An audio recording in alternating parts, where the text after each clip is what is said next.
I'm going to talk about improvisation and composition and how they relate to one another, especially while writing a piece. Now, this is coming from my own perspective as someone that started out as a pianist, started to compose and also improvise, and now improvisation is a huge part of how I come up with a piece. So I'd like to talk about that.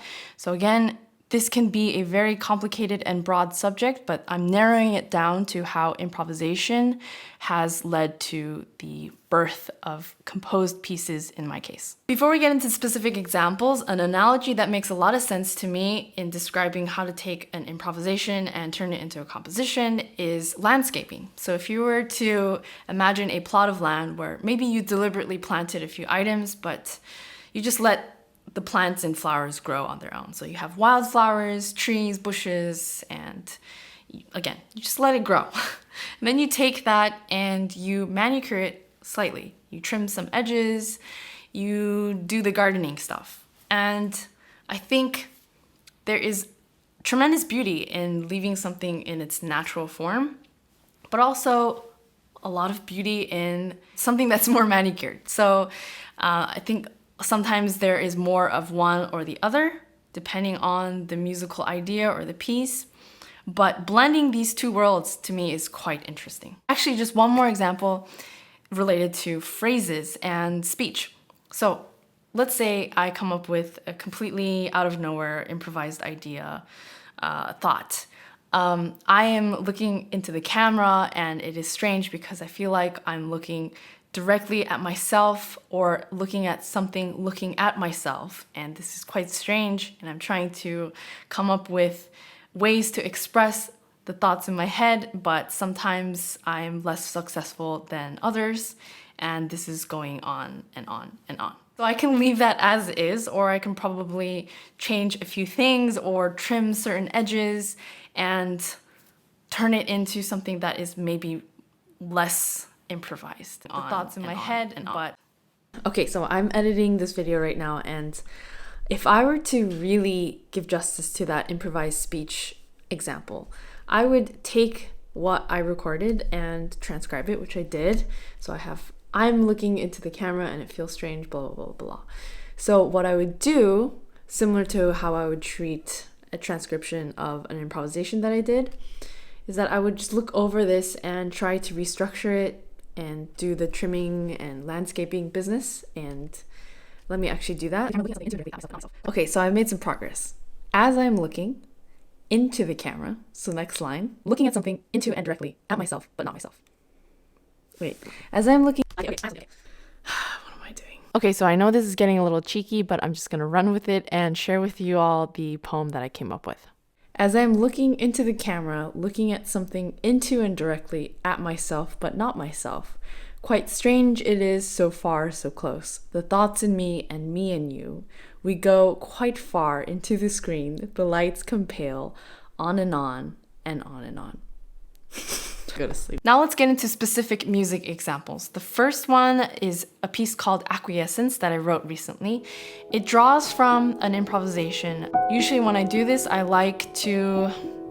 I don't know if other people can relate to this, but I actually find it quite inspiring to either play with headphones on where you have microphones in place, so you're really getting close to the piano and it feels really intimate, or if I'm on an electric keyboard, I'm using different patches, different virtual instruments. So what I usually do is I record this. First of all, notice all of the pitches that I'm repeating, almost like having echoes of each note. Also notice that the rhythm is quite straightforward and steady. There's a note on each eighth note, basically.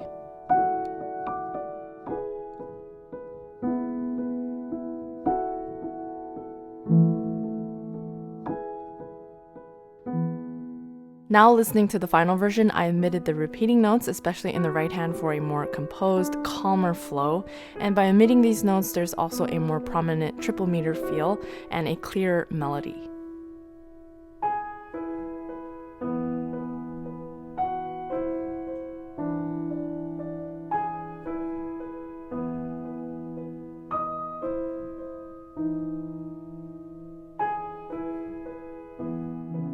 Here, as I'm improvising, I'm making a shift to the lower register and I'm focusing first on a C-sharp minor 7th chord and introducing a melody.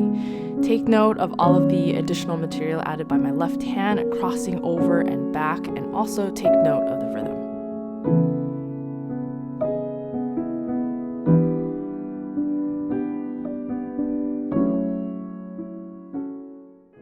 Now in the final version, I've simplified this material down to have repeated chords in the left hand and a cleaner arrangement of notes in the right hand so that the melody is clearly heard on top without any added clutter.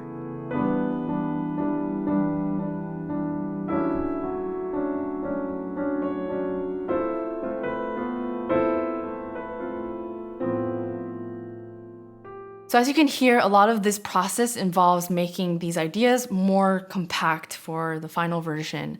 I just found that a lot of phrases, a lot of pitches were quite miscellaneous and unnecessary. So I really just wanted to stick with something that is more distilled and kept asking myself, okay, what is really integral, I don't know, to this section or this piece as a whole. Integral. Is it also related to this, something that I like to do that I find to be just natural and efficient as part of this process is to just listen through the recording afterwards, whether it's in video or audio form. And I just, in the moment, make notes of different time markers that stand out to me. These are moments that I would like to revisit or include in the composition or that I personally liked. Another example is a piece called Salad Music, and the process for this is maybe the opposite. I took an idea and I started to expand on it. This was just a fun, spontaneous idea that I wanted to try back then, and I held on to specific rhythmic patterns and specific chords, and I just kept adding stuff onto it. Take note of the basic rhythmic pattern that repeats as I sit on a G-flat major chord here. I also add open chords in the left hand that are held by the middle pedal.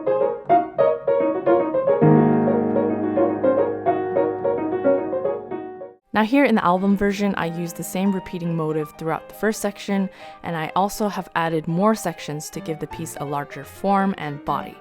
Now just a note about the flexibility of having improvisation within a composition like this one.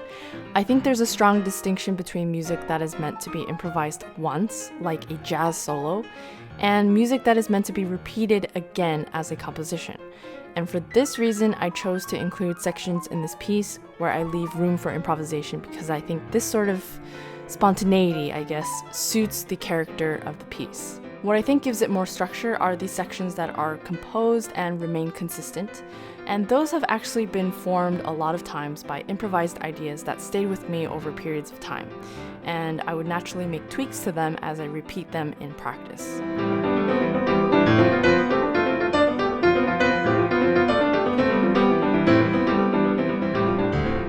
The next example is a piece called Little Fishy Upstream Swimming. I have two versions out. The first version has improvisation, but it draws from an even rougher, in-the-moment take. It's not even a take. I just pulled out my phone and I recorded just an idea in the moment that was such a mess. But what I wanted to capture from this is the general idea of the texture of this idea and also the energy. So this doesn't really have a rhythmic structure yet.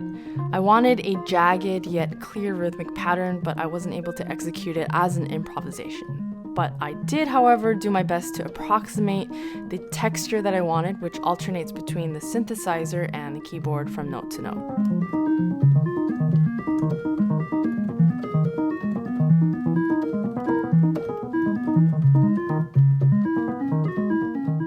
Now here I've applied a specific rhythmic pattern with specific notes. I have phrases and sections that are repeating so that the material is more distinct, and I did my best to retain the alternating texture between the two hands, more or less the tempo and the general bounciness and frantic quality.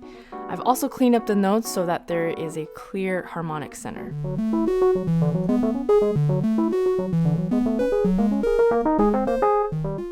I can think of so many other examples, like Alice in Wonderland draws from an improvisation that I did for a project combining live painting and music. Sideways, I was improvising while reacting to the CP88 and how you can combine different octaves and layers. so many more. Embracing improvisation as part of my process has really helped me evolve in many ways as a musician. And I think there are so many beautiful aspects of that. And I know, coming from the classical world, it's kind of an underrepresented form of practice. So more on that probably coming soon, but I'll end this video on this note. I hope everyone is doing well, and thank you so much for watching.